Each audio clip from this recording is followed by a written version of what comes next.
Yeah, and we look forward. Well, good evening. We'll go ahead and get started tonight. Roll call. Please show everyone present except for Ms. Gilkey and Mr. Hall. Okay, thank you. Everyone join me for the Pledge of Allegiance. Pledge allegiance to the flag of the United States of America and to the republic for which it stands, one nation, under God, indivisible, with liberty and justice for all.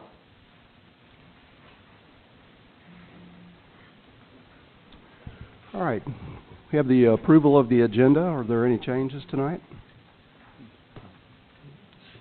All right. Get a motion. Motion to approve. Second. Thank you, Ms. Kraft first, and Ms. Perkins. oh, I'm sorry, Ms. Perkins first. That's all right. Mr. Satterley second. Thank you. All right, Dr. Mellon, any all in favor? I don't know why I keep doing that. Thank you. All right. Public comments, Dr. Mellon? No public comments. All right. All right, we'll go with the consent agenda, items 1 through 5. Motion to approve. Thank you, Mr. White. Second. Thank you, Ms. Perkins. Any discussion? All right, all in favor? 5-0. All right, Mr. Satterley, it's your time to shine here. Gifts to buildings. Gifts to buildings. Always we have a page which just never ceases to amaze me. We have donations from Jeffersonville High School, New Washington, Parkview, River Valley, really all across the district. And really, we just want to say thanks to everybody that helps out and keep it coming. Motion to approve. Thank you, Ms. Kraft. Discussion? All in favor?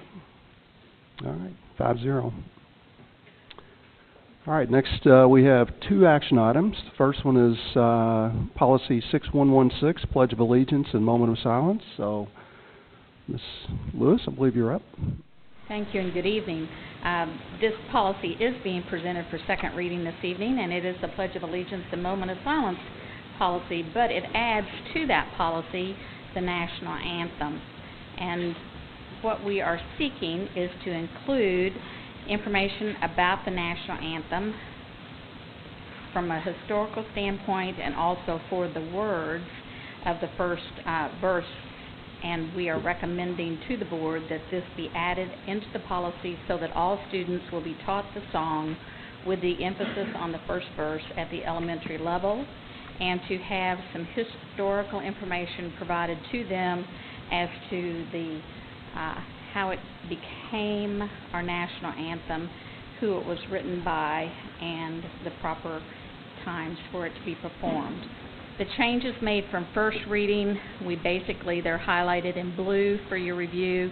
We moved the information about provisions of the Student Rights and Responsibilities Handbook up under the pledge and the moment of silence, and we added into after the national anthem that students of all ages are expected to conduct themselves in a respectful manner during any school-related performance of the national anthem. So at this point in time, it's the superintendent's recommendation that this policy be approved as presented. All right, thank you. So moved to accept. Thank you, Ms. Satterley. And second, Ms. Kraft, thank you. Any discussion? All right, Sandy, I appreciate all your work on that. I know we had a couple of shots at it, but it looks really good, and we appreciate your work on it. Thank you. It's Right. exciting to have it included. Yep. Thanks. All right, all in favor? Be 5-0. All right, next one is number 2, approval of WDRB holiday greetings promotion. Good evening. The district has been presented with an opportunity from WDRB TV to participate in their 2013 holiday greeting promotion. A 10-second script will be written collectively with WDRB and district designees, whether it be cabinet members, board members, or students, will film the greeting at the television station. Thank you.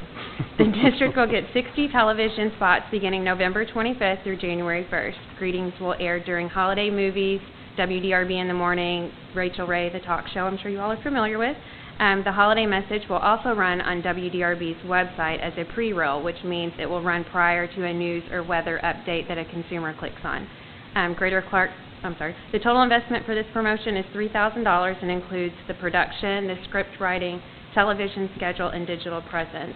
And only 20 businesses have been asked to participate. And general fund dollars will not be used for this advertisement. Okay, Any questions? very good. So moved. Second. All right, Ms. Perkins, thank you, and Ms. Kraft, second, thank you. Any questions for Aaron? What account does the money come out of?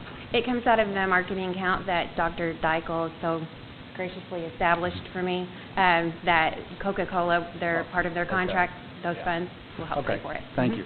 Yeah. Well, it looks pretty exciting. I was reading over the literature on it, and looks like some great exposure, so appreciate your work on that. Thanks. So, Is this the same slideshow that, where the Santa Claus too, and making sure I'm on the right PowerPoint?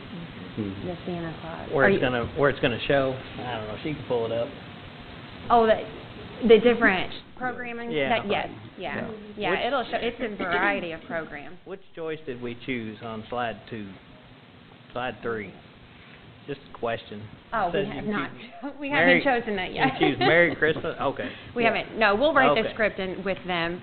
I just waited for approval first. Okay. Mhm. okay. All Very right. good. So moved. All right, well, we're ready to go. All right, so all approved?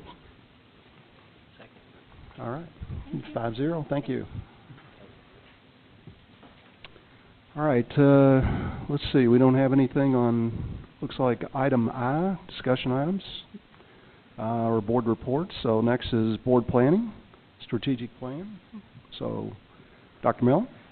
Thank you, Board. As you remember, some time ago, I brought forth a strategic plan at a glance document, and it was in a rough draft form. And the reason for this is we have a strategic plan that's fairly extensive. It's on our website. As you know, you've approved that document. But we wanted to be able to bring forth something that would be a little quicker read for everyone. And so, as you can see, the document has our vision and mission. And then for each of our 4 major areas, we have our goals established. We have key strategies that are being implemented. And then, I think most importantly, we have key metrics that have been identified. So we can see what our actual data 2012-13 was, what our 13-14 goal is, and what our 18-19 target. As you remember, this is a 5-year strategic plan. So the goal is, where are we going to be 5 years from now in 18-19? So we've established these key metrics, and if you don't mind scrolling down, so all the key metrics in the student right there, perfect. You can see that we've established these are all important pieces of information that we're tracking, and we have been tracking for some time. And we're going to continue to keep a close watch on these things. We'll continue to keep the board updated when at the end of each school year, and make sure you are aware of where we are. And it's a way to make sure that we keep our eye on our priorities and looking at that data at all times. And so the goals, I think, are realistic for 13-14. The targets for 18-19, I think, are reasonable. Will they change over time, depending upon how quickly we may progress or succeed? And the other issue, Board, as you remember, with our Strategic Planning Committee, we'll do a mid-year review with that group, and we'll do an end-of-year review. And if we're not succeeding in certain areas, then we're going to ask the question why, and we're going to make adjustments. And when we do succeed and we meet certain goals, then we'll celebrate those goals. So that's student achievement. Finance is next. And if you go to key metrics, you can see the general fund cash balance. Dr. Dykle and I talked today. We're projecting at the end of December of this year, 2013, a $1.5 million cash balance. Now, it's important to keep in mind that we did receive about $2 million more in impact funds than we expected to receive, and those are one-time dollars. So, without that, our general fund cash balance would be in the red by about $500,000.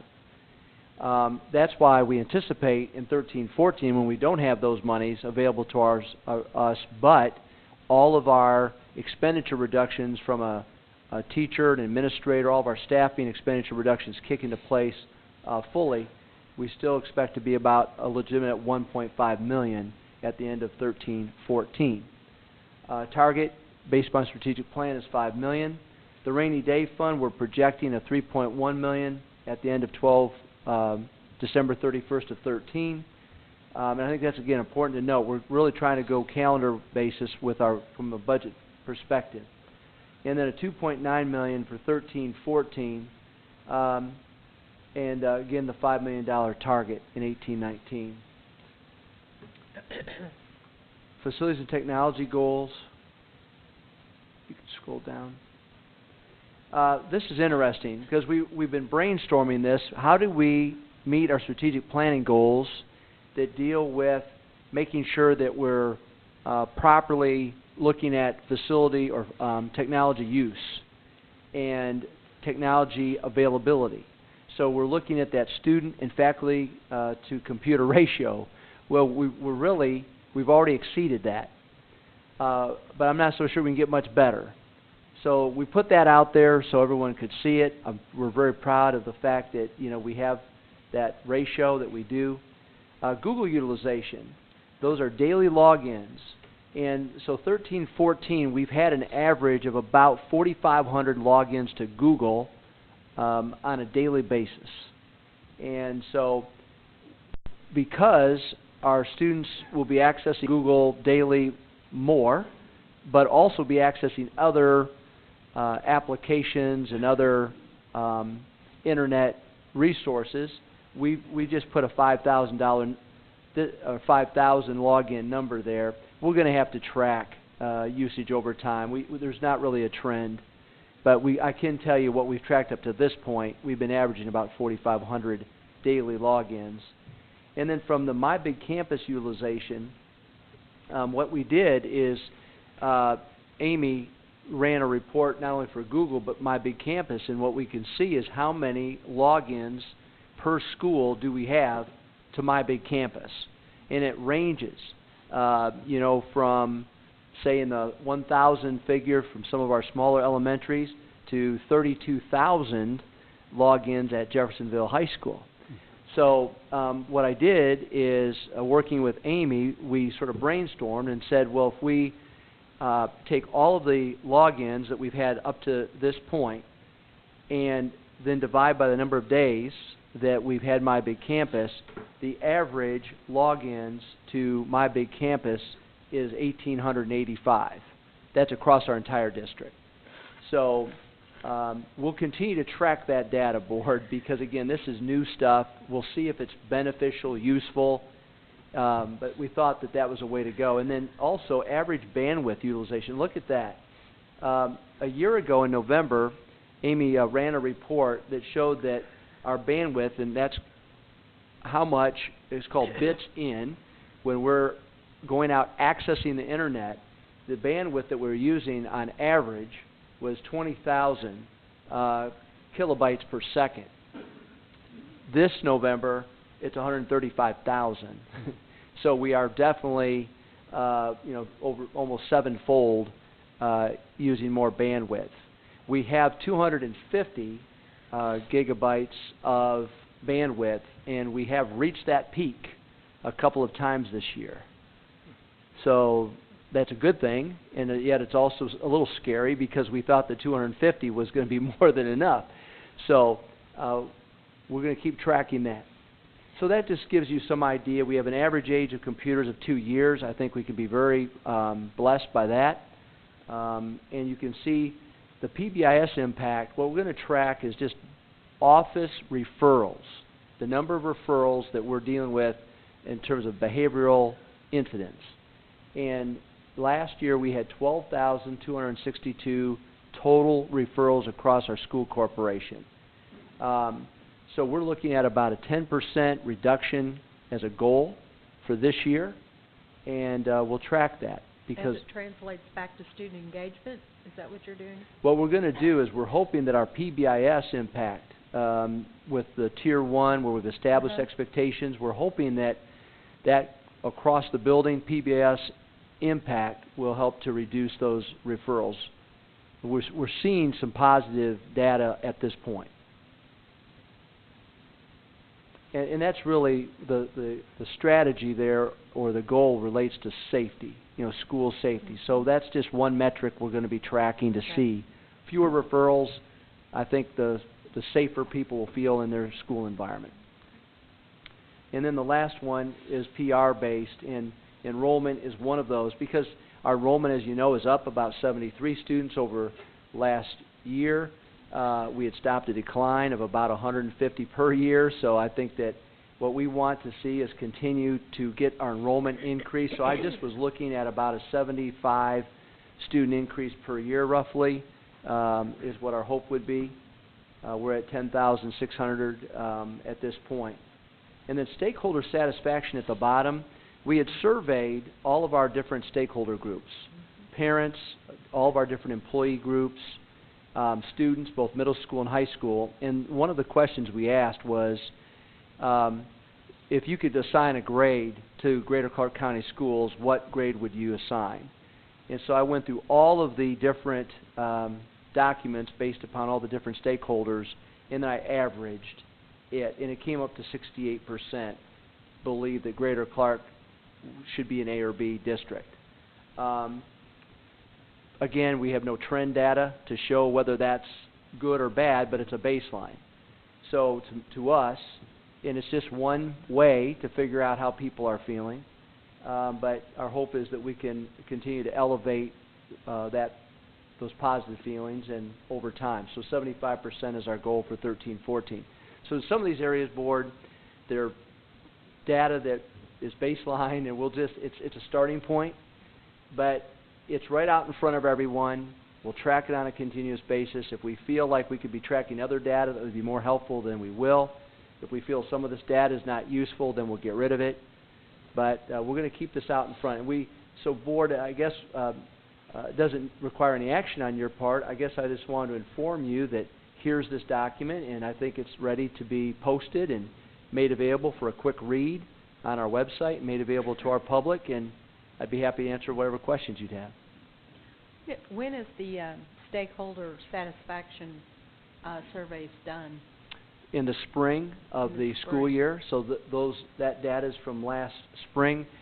April was the time frame.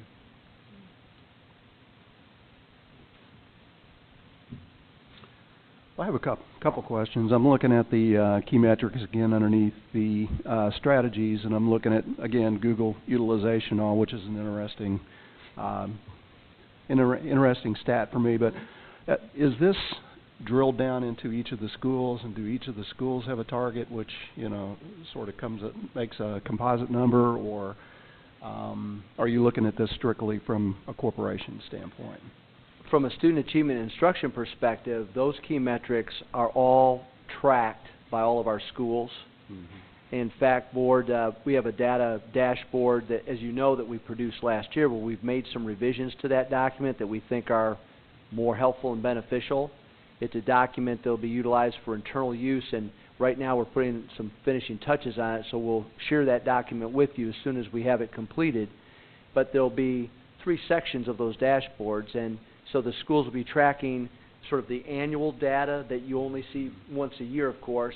They'll be tracking at their level in their school another set of data that could be changing several times during the year, star data, things of that nature, which is reading level.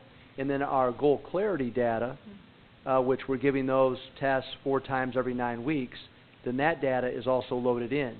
And so we've created a document with Google, and it has all this information on a corporation level, and then you could click on any one of the tabs to see where each of the schools fall within those. And right now, our schools, as of yesterday, had to enter their most recent goal clarity data for Module 1, Quarter 2, and then I've also asked the schools to have their data completed in the other section by the end of the day tomorrow. So, Board, I hope to be able to share that document with you maybe by the end of this week, so you'll be able to see it. And then what we'll do is Karen Spencer, who has really been very, very important in terms of a lot of this data collection, along with Amy, Karen will produce the graphs that you see that are out on the board here, on the TV monitors, and also for all the schools. So they're updated. And that we've already found as we go out to buildings and do our visits with principals, accessing that dashboard, that data has been extremely helpful in having some pretty in-depth conversations with our principals. So I think having that dashboard for the year was a good start last year, but now the dashboard I think has more meat to it, and so that's a long answer to your question. No, I think you did good. And second question, I was looking at the bandwidth requirements. Is that addressed in our facility study that's currently underway? Because I can see that number continuing to climb and climb, and so obviously you're going to have infrastructure in each of the facilities, so is that included in our facility? Yeah, we'll have to talk with Covert Hawkins to make sure. I'm assuming that technology is a big part of that facility study. That is going to be a component, so I know that to be true. Okay. But what's interesting is we, as we entered this school year, last year we had 75, was it gigabytes or kilobytes? Gigabytes? We had 75, and we increased that to 250. And that was based upon Brett doing a lot of research with other school systems that had an extensive one-to-one environment. And so the 250 we thought was more than enough. But we have come close a couple of times to that when all of our schools are doing goal clarity testing, and or one of the issues is if they're accessing different video or audio streams, as you know. So we have some work to monitor that. We hope Covert Hawkins can help us. Okay, very good. When will we get that report?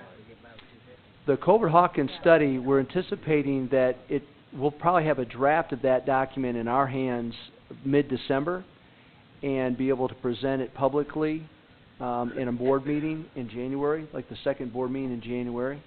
But we should have a document that we'll be able to look at in December, by mid-December.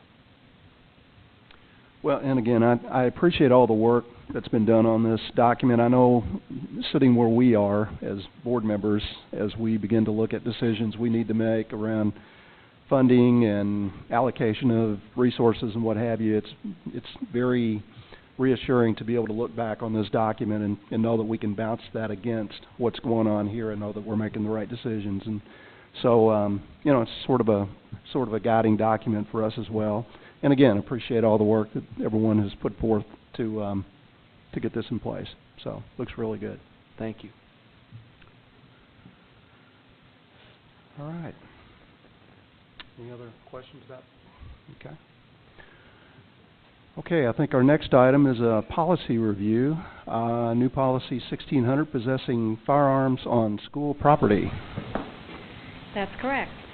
One of the, if you will remember, at the last board meeting we presented for first reading, policy 1600, possessing firearms on school property. It was a policy that was provided to us by the Indiana School Boards Association, and after having the opportunity to do some additional research on the policy, the purpose and the nature of the policy, from an administrative standpoint, we are going to recommend that that policy be pulled and not brought forward for a second reading.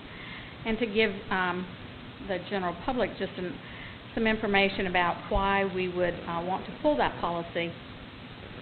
Indiana law currently says that it is a crime for persons to come on school property with a firearm, even if they have a license to carry a handgun. So it is a Class D felony if someone comes on property with a weapon of that type. What the statute and the policy would allow under a civil law provision would be that school boards could make some exceptions for their employees, certain classifications of employees, to bring firearms, or even board members to bring firearms. they would have to pass a policy to do that. When we looked at this, we realized that criminal law allows our SROs and police officers to be on our property with firearms. They are the persons that are trained. They are the persons that spend countless hours being prepared for emergencies in school settings. And our recommendation from an administrative standpoint is those are the persons that we need on our property with firearms. We don't need others that have not been trained and not been properly, cautioned as to the uses. So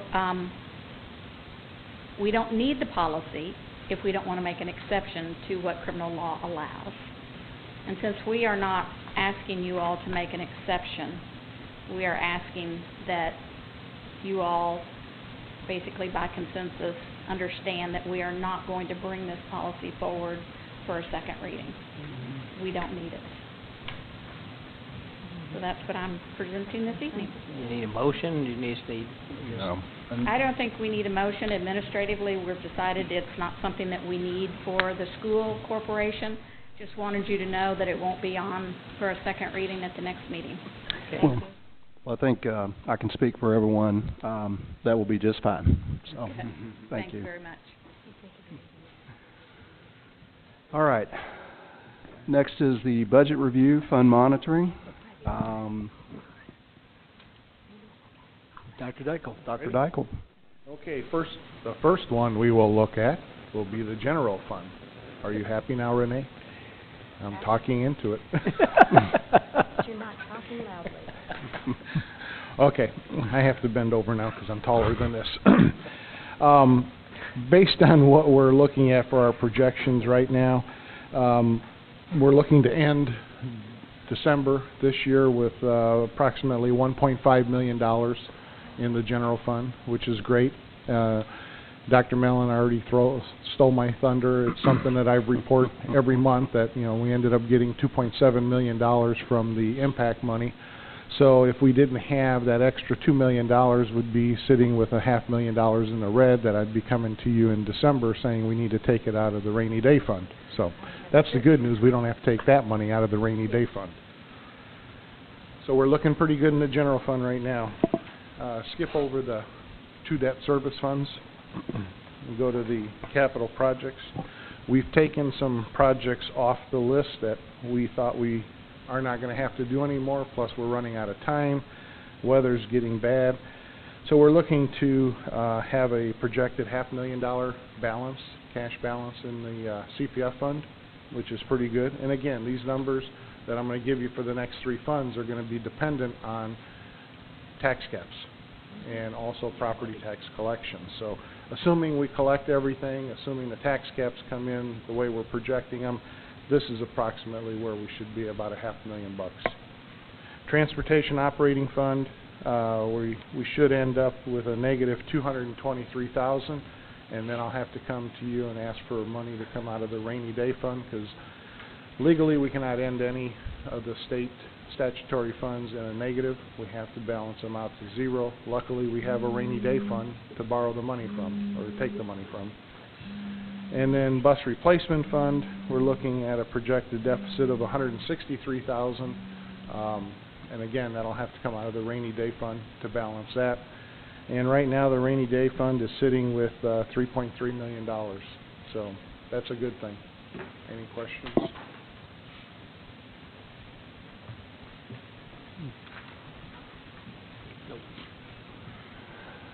No, I think we're good on that, Dr. Dykle. Okay, next one. I just wanted to give the board an update as far as where we are on the GPS system. We've been using a company called Geotab, and it's out of Canada, for approximately 9 months. Seems like a long time to test them, but we want to make sure that it's going to be good for us. In the beginning, there was man, and we didn't have any problems in the beginning. But basically, over the last several months, we've started to have more and more problems with the geotabs. They're tied into the computer of the engine of each of the buses or the cars that we have, the trucks that we have on under them, and we're really having a lot of screwy things happening. Lights are going on, transmissions are, we had one transmission go bad. There's no confidence in the transportation department with geotabs. It's just causing us a lot of problems. Over the summer, we normally replace about 20 batteries. We ended up replacing 80 batteries. We're not sure if it was geotab. It just seemed really weird. Anytime something happens to a driver's bus, the mechanic says disconnect the geotab, and 9 out of 10 times that's usually the problem. So what we're going to do is we're going to try Synovia, and we're going to do a 60-day trial period with Synovia. We're going to have it with 2 different telephone companies. We're going to try 10 units with Sprint and 10 units with Verizon to see who has better coverage in the area, because once we get up to the north end of our district, we end up having very sporadic coverage. So we just want to try a 60-day trial period, 10 units each, and that's kind of where we're at. So, I mean, we failed on the geotabs. We were told that they worked on international buses. They do not like our international buses. So we're going to look at a different company. And I think it's also important just to remember that the purpose of this was, we're trying to reduce the deficit that we have in our transportation operating fund, and the geotabs, the purpose is just to make sure that efficiencies are focused on. So the concept of this is the concept is good. The geotabs, for whatever reason, I believe even the president of the company came down at one point, or some manager. Was he the president? An engineer actually came to our district several times, because he was concerned that some things were happening here that was not being replicated anywhere else, right, Mr. Watson? So we're not sure the reasons why, but I think that other districts are using this type of technology to make sure that you're running your buses efficiently, and as a result will save dollars. So Synovia is another provider, and just to do a test of that product, I think, is important, and not make a commitment that's a huge commitment, but let's get the test done and make sure that we're getting the information we need and it's not negatively impacting our buses. I guess I don't understand why you're using Sprint at all.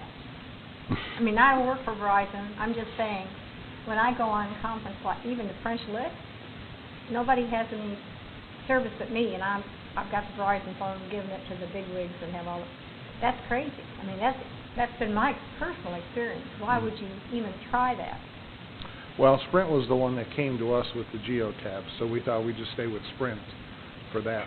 That was the only reason. Maybe that's what happened. Yeah. Ergo lies the problem. I'll drive you out in my area, and Sprint won't work for you at all. Go stand in a high school, and you can't get a signal. Well, that's why I think if we just do a 60-day trial period between both vendors, we'll see who has a better coverage. What we're trying to tell you is, We already It's know. Verizon. I know. we've already had that experience. But to be fair And- to the companies, I okay. think that's all we're trying to But do. they weren't very fair. Be fair to the company that gave us bad Advice in the equipment. first place. Yeah. Okay. Now, if you're going to tell me you're getting $1 million in marketing out of these guys, then I could probably think about it. But I don't see that happening either. No, I haven't hit them up for marketing money yet. Okay. I mean, if I have to have Sprint, I have to drink it. I'll drink a Coke, but I'm not sure I'd go with Sprint. No. Whatever. Well, I'm going to stay away from the carrier discussion. I'd like to. How many of these geotab units do we have? Approximately 115? 115. 115, okay. And do we think we're getting anything out of these at all, other than lots of trouble? Some of them are working. Yeah. Yeah. But, not enough to warrant the whole 115 fleet. I mean, we have some that we've never activated because they've just been a problem from day one. So, I mean, we weren't paying a line charge for any of those. It's just that, we had to purchase them. So we bought these? We bought these and we're trying to work out a deal with Sprint to buy them back if they want to maintain our Was good there a relationship. guarantee or anything that came, No. a warranty? I don't know if there was a warranty, like 1 year or something. I'll have to check and see. It was just basically an equipment purchase. I don't remember seeing a warranty Okay. on it. So we're gonna have additional startup costs to bring in Synovia. Are they cutting us any kind of deal to trial them, or? I mean, Well, that's why if we do this 10-day or 10-unit trial, I think they'll cut us a deal. I know they want our business, and I've worked with them in the past, so I mean they're a good company. And the nice thing about it is we'll be able to roll it into like a 3-year lease or a 5-year lease. As the equipment gets updated, they'll do it free of charge. There's no added cost to us, so it's their equipment, not ours. Is the lease with the carrier or is the lease with the Synovia company? The lease would be with Synovia. If we went with Verizon, they would put it all into one package, and there'd be one bill a month. If we went with Sprint, there would be 2 invoices, one from Sprint and then one from Synovia. For some reason, Synovia does not package their line charge with Sprint. Sprint wants to do that on Because Sprint doesn't work for them. Hello. Ah. Okay, we're going to be sitting here when this doesn't happen. We're not going to say I told you We'll so. be I here in promise. 60 days. We'll just laugh a lot. I have Verizon too, so. We'll just laugh a lot. Okay. I think, and again, Board, I think the key is sometimes in the effort to try to do things all the right way, you take some chances, you take some risks, and they're calculated risks. Obviously, if we had understood some of the complications, again, I go back to the fact that when Geotab was not an issue in terms of being a problem, it seemed like things were happening here that were not happening with that company on similar buses elsewhere in the country. And I know that was a big frustration for everyone because it couldn't pinpoint the issue. So we took a chance. We thought at the time it was the best way to go. And obviously we're finding out it wasn't the best way to go. So it's time to look to cut our losses and to say, okay, it's not, the concept is still important. We've just got to find a reliable product. So we apologize for this, but we did our research initially and felt we were making a really good decision, and for whatever reason it's not worked out well. So we're sorry about that, but we have to rebound and recover and move in a different direction. So let me see if I understand this again. I'm trying to, really am. Geotab and Sprint are now what we have. Correct. Okay, so are we certain that the problem is the Geotab and not with Sprint? Can Geotab work with anybody else? I'll let Ken answer. Okay, that. I mean, He's I more just- technical than I am. All right. Within the carrier, Sprint carries the signal called CDMA signal. Verizon and AT&T carries GSM signal. Geotab thinks that the issue is with the CDMA signal. They think they can fix it with their firmware, but that could be a couple months down the road. And we've been getting things along that way. They've been here 3 times trying to figure out what the issues are. There are other companies that sell Geotab, like Verizon and AT&T, and they haven't had any problems with it. So it is the Sprint signal specifically with the Geotab device. Okay, so But Sprint does, but Synovia does not have a problem okay, with Sprint. I don't want to go to Synovia Okay. yet. Let's stay with Geotab. Is there a possibility that Geotab who owns that? I mean, Geotab, okay. Second largest. So we couldn't partner with Verizon if that's working other places? We could. They've actually offered to do something, do that to another company. But what we've lost is the confidence in the company itself, and we're afraid that if we continue with that product, no matter what carrier it is, that our drivers and our mechanics are going to say, pull it. Well, what kind of investment do we have in these geotab things? About $7,000 for the units themselves. For all 115? I mean, it was a minimal investment, so that was nice. Yes. And then the line charge, you know, that's the other cost. That's an ongoing charge as you activate the units. So. Okay. All right. I understand now. Okay. Well, I mean, I think that's the right thing to do, is trial another corporation, see if it works better for us. I mean, it didn't work out, so we move on. So. You know, the nice thing about the geotabs was it gave us a lot of data on the engines, the operation of the engine, and that's what the mechanics were looking for. So many times we hear where the buses come in and, you know, there are so many quarts low of oil, and, you know, that could cause extended damage, wear and tear on the engine. We could be having a brake issue and not even know about it. So there were a lot of different sensors that it was monitoring, which is really great that Synovia didn't do, and I think that's what really swayed us over to it, to try to do our preventative maintenance through a geotab instead of waiting until the bus comes in, because we have some buses that don't even come in until there's a problem, like those that sit up at Charlestown. What about the little, the little buses that we have, you know, out at the schools? So, you know, we could really monitor them a lot better by using geotab. But, like Ken says, we have no confidence in them right now. Every time something happens, the mechanic will say on the radio, pull geotab, you know, disconnect it, and boom, the lights go away, you know. We've just had so many problems, and, you know, Brian has already told me, you bring geotab back through Versatrans. He said, I'm quitting. He said, I've had it with geotab. What's interesting too, though, Board, early on there were some success stories. Yes. There were some success stories in which all of a sudden we found out there were potential issues with buses because of the geotab. So there were some early successes. Or we found the location of a bus through the geotab so that we could send help to a direct location. So there were some successes early.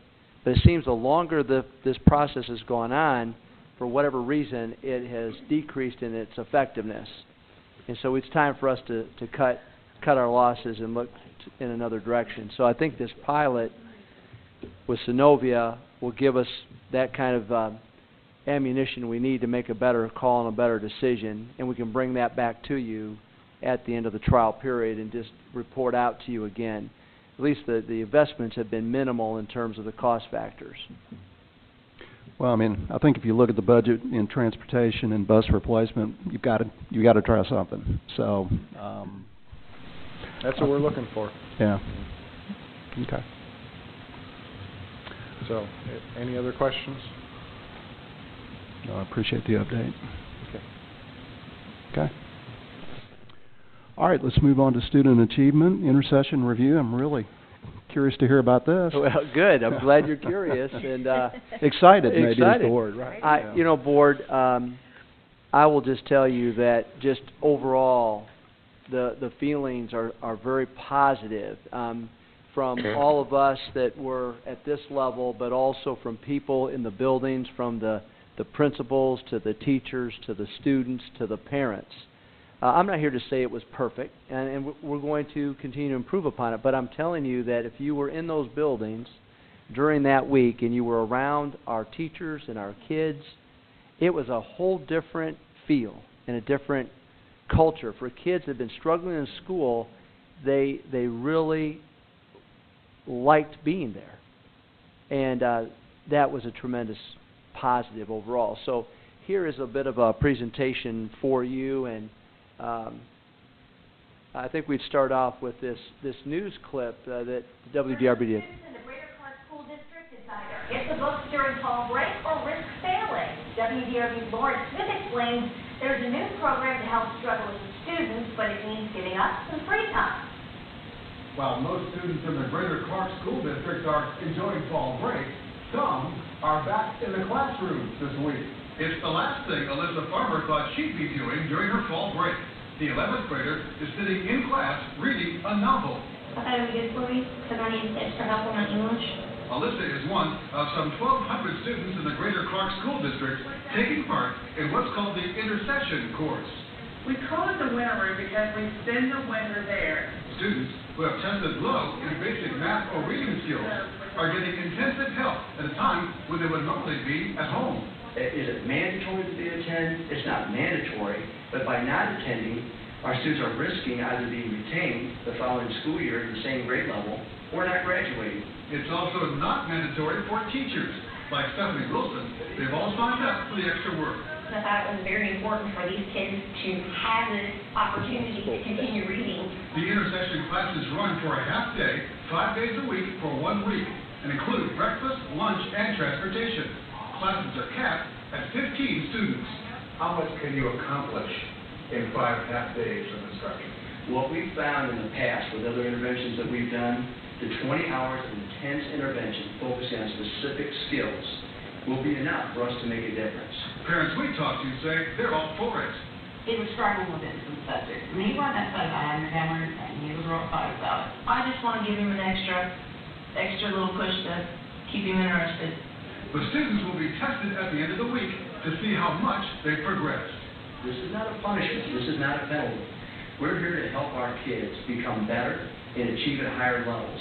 Despite some transportation glitches, officials here say the first day of intercession has gone well. But it may be months, even years, before the real results are known. In New Washington, Indiana, Lawrence, you have WDRB News. For some students, I will tell the board, I believe he did a great job with that report, and I really appreciate Aaron for doing the work to get that coordinated on day one of our intercession, so that was outstanding. From a purpose perspective, board, you know, from an elementary and middle school perspective, we wanted to help students who are reading below grade level close those achievement gaps. That was a top priority of fall intercession. And at the high school level, we needed to help kids who had not passed Algebra 1 or English 10 and of course exams. So that was the purpose. Thank you. From a student selection perspective, we went into it with the idea that we'd try to serve 2,000 students, but we needed 130 teachers, and we were trying to maintain that 15-to-1 ratio. So that was our goal.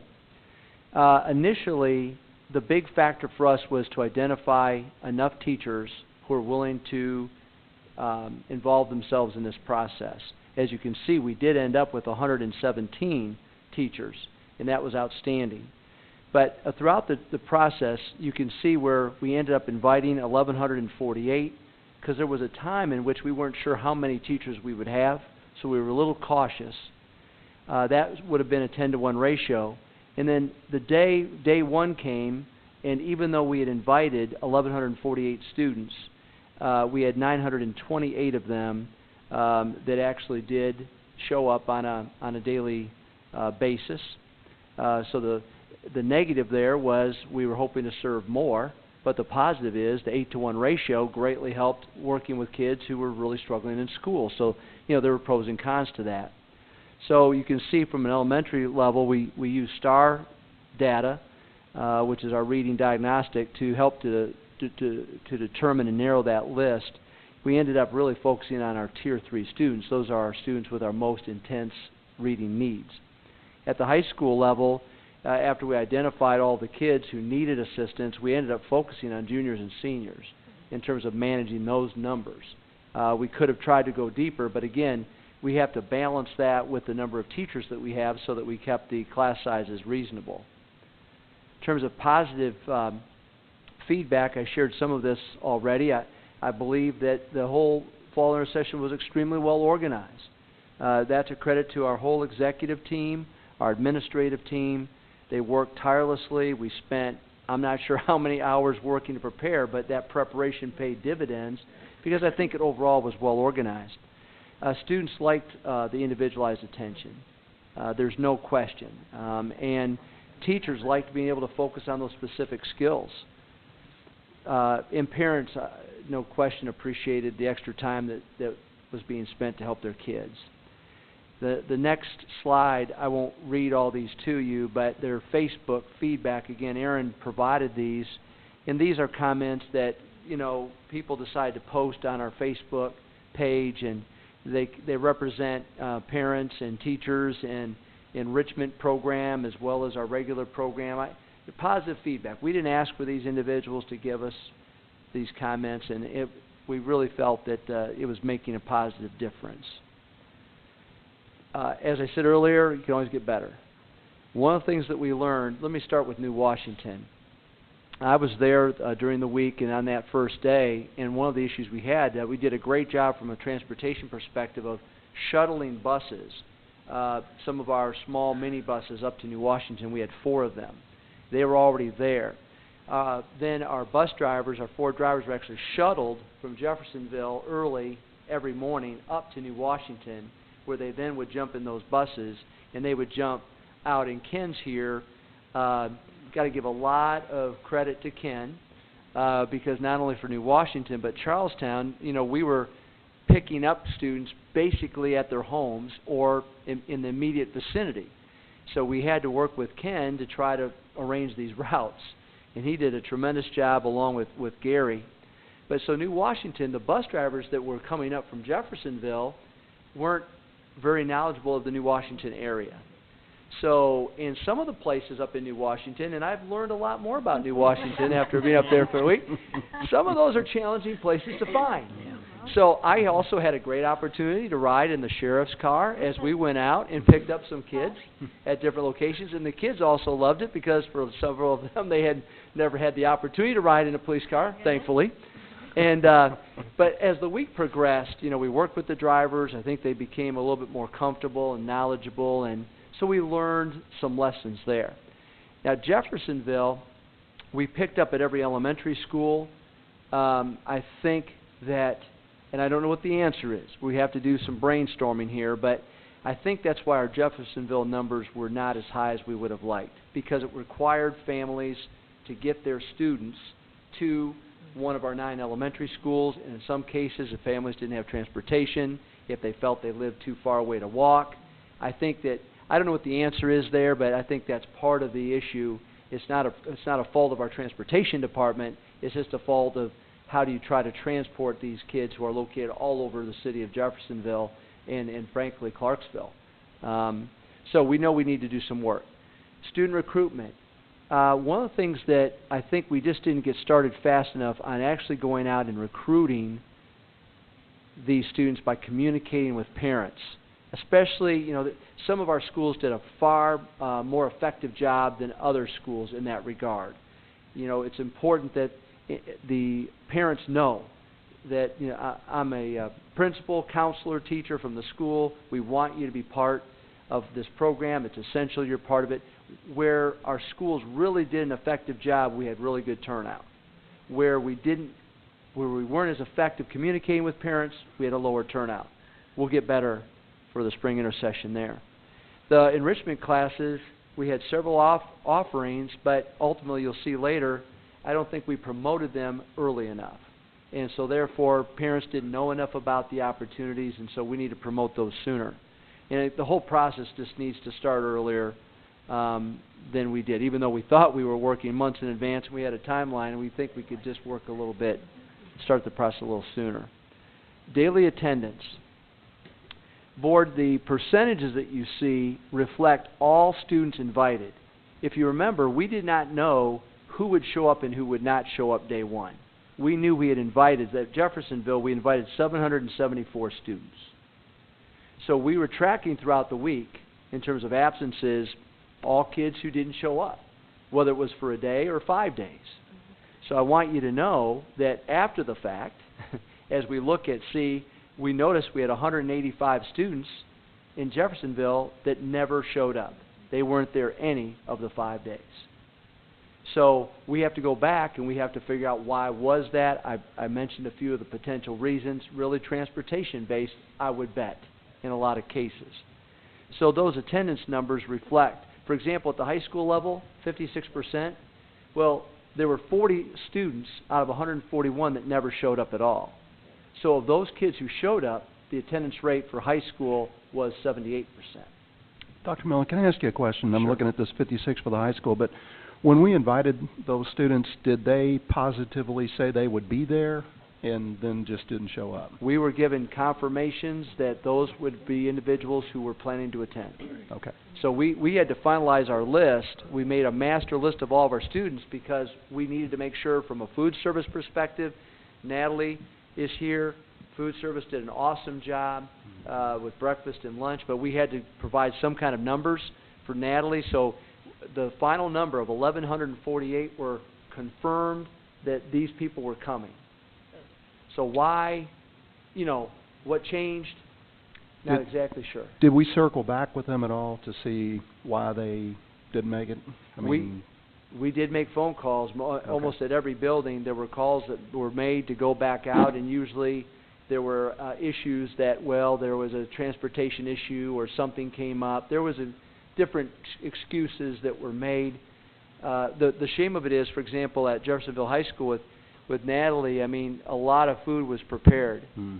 And for 185 kids not to show up when you prepared that food for them, that became an issue. Now, I know Natalie adjusted a little bit over time, but it was hard to adjust accurately because we didn't know from one day to the next if we would get, because some kids did. They may not show up on Monday and came on Tuesday, or we even had kids that came in later in the week.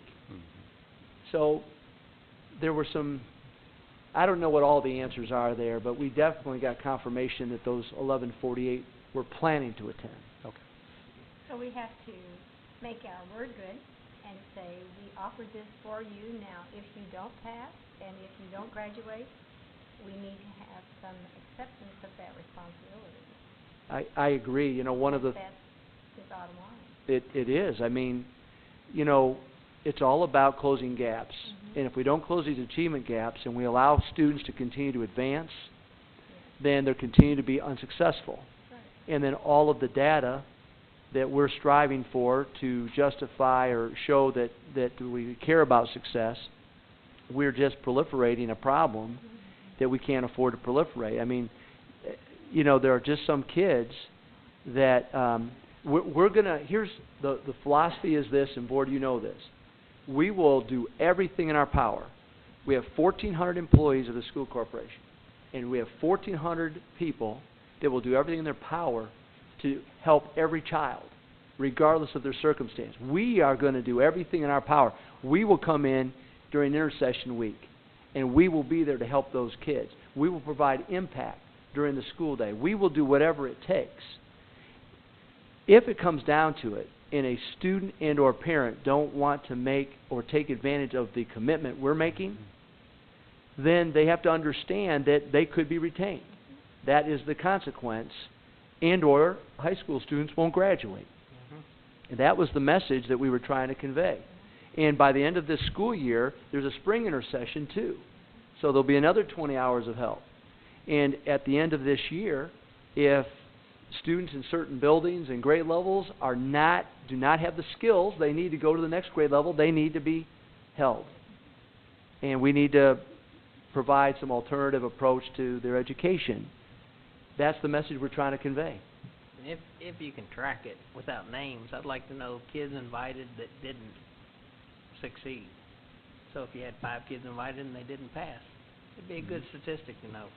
Well, and we'll be able to track because we have a list of all the students who were invited, and if they didn't, for example, and maybe here's a thought, as we get to the end of the school year, and you have to make a decision on Johnny or Sally, are they going to move to the next grade level or not, then a big piece of data you're going to be looking at is, well, wait a minute, their skills are too low based upon multiple standardized tests, they're too low, and did they do anything to help themselves? Right.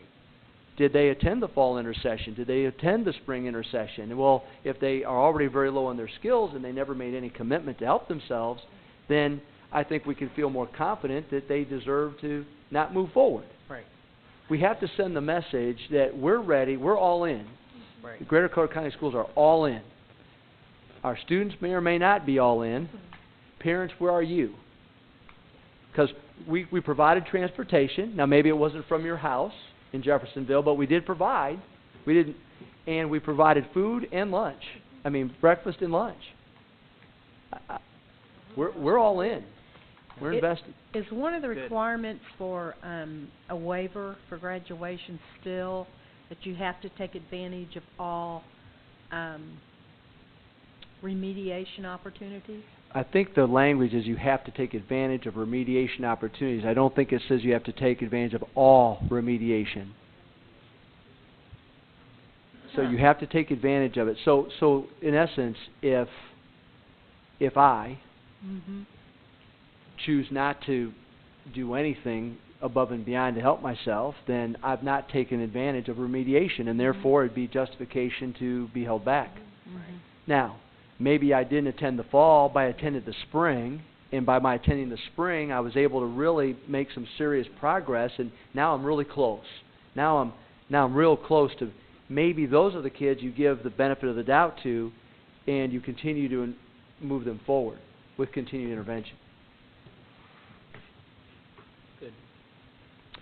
So you can see in Charlestown and New Washington, our attendance was better, and I think in part it has to be because we did a better job providing more direct transportation. Less of an excuse for a student not to be able to make it there. So, achievement-wise, in Jeffersonville, we used our STAR test, and you can see at the elementary level, 63% of students gained in terms of their STAR scores, and the average point gain of all students was 23 points, average gain in their reading score. And that's with 20 hours of instruction. Middle school, you see, 54% of students gained, and the average gain of all students was 48 points. And at the high school level, look at that, 68% and 68-point average gain in reading. So at Jeffersonville, those students who chose to come benefited greatly from that 20 hours.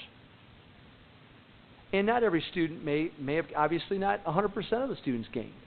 So the question we have to ask is, why did that happen? What were the issues there? And how do we improve upon that? But I do think that for our first time out, the results are pretty positive. Charlestown, you can see there, 62% of students gained at the elementary level, 17-point average gain. Middle school, 65%, 52-point average gain. And at the high school level, 41% of students gained, and 5% was the average gain in reading, or 5 points. Why the scores, why were they the way they are? I think that we have to have conversations. There are a lot of factors, a lot of reasons. New Washington, you can see similar data. The only change is at the high school level they used what's called USA Test Prep as opposed to STAR. And so most of their students did show gains, but their average gain in reading was 4%, which is not bad for USA Test Prep. It is a gain. Could that have been higher? Maybe. But everyone gained. So from an achievement perspective, we think it made a positive difference. The enrichment, 95 students participated. Not bad for the first time out. You can see the different classes that were offered, and in parentheses are the number of students who participated.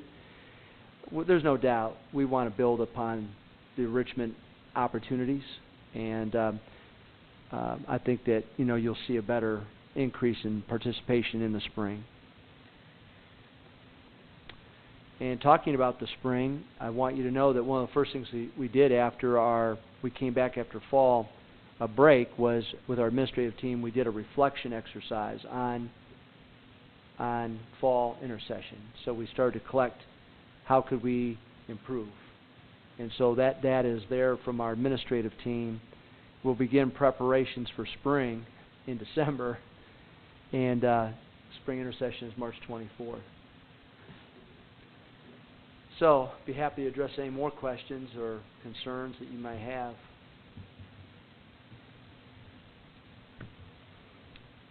Well, Good job. Thanks for all the data. some comments, I think. First of all, the numbers are a lot better than I even would have expected.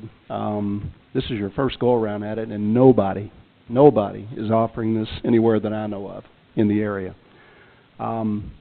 As I look, you know, we begin to market this a little bit more. People begin to see this getting bigger and bigger and bigger.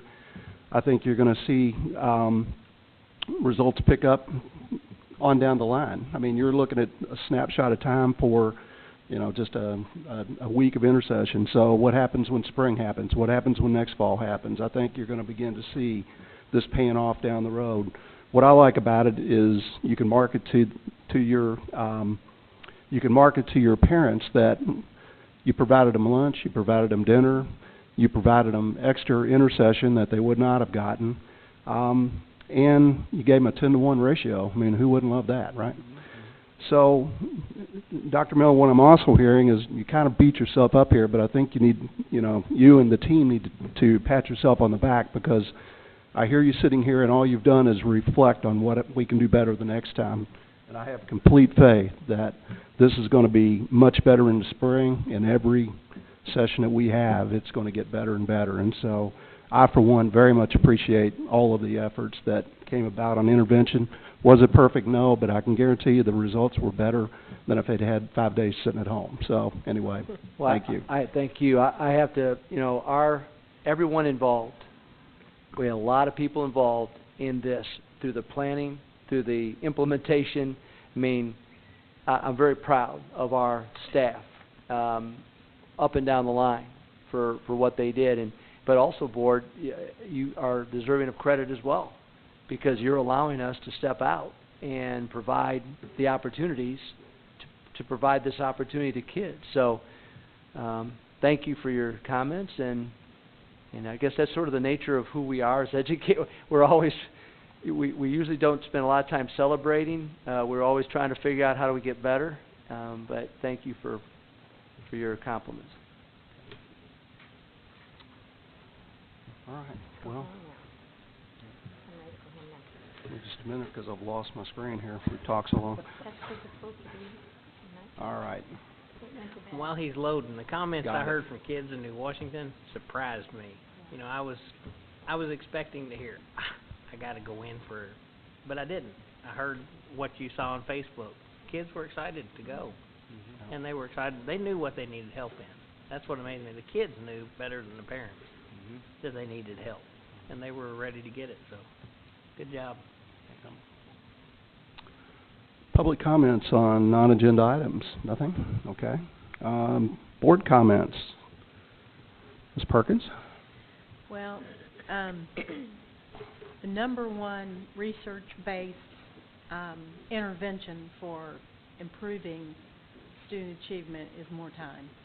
And that's what the intercession gave. And I'd like to thank the 117 teachers who could have had an extra week of vacation and came forward and helped our students, and I truly appreciate that. I also appreciate the fact that our entire central office administrative team got themselves out into the buildings, including you, Dr. Mellon. I appreciate that. I know sometimes when you sit in the central office, you forget what it's like to be out in the buildings, and I think it was good for everybody, so appreciate it all. Mr. White? No, thank you. Ms. Kraft? Thank you. Mr. Satter? No, I already commented. Yeah. And I've said enough already, so I'm going to turn it over to you, Dr. Mellon. I think I've said enough tonight also. Thank you. All right. All right. Have a motion to adjourn? So moved. Thank you, Ms. Kraft. All in favor? All right. Good night. So. Thank you.